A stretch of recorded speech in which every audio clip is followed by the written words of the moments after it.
దేవుడు మూసివేసిన ద్వారంలో నువ్వెందుకు ప్రవేశించాలని అనుకుంటున్నావు? దేవుడు క్లోజ్ చేసిన చాప్టర్నే నువ్వెందుకు ఓపెన్ చేయాలని అనుకుంటున్నావు? దేవునికే దాని యందు ఇష్టం లేదు, నువ్వెందుకు పదే పదే దానిని తవ్వుతూ ఉన్నావు?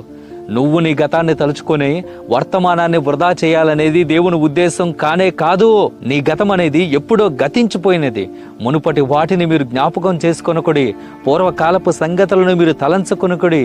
ఇదిగో నేనొక నూతనమైన కార్యము చేయబోచున్నాను, ఇప్పుడే అది మొలుచును, మీరు దానిని గ్రహించరా అని సైన్యములకు అధిపతియగు యెహోవా సెలవిస్తూ ఉన్నాడండి.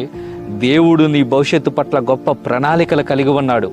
భవిష్యత్తులో గొప్ప కార్యములు నీ జీవితంలో, ఆశ్చర్యమైన నూతనమైన కార్యములు నీ జీవితంలో జరిగించాలని ఆశిస్తూ ఉన్నాడు.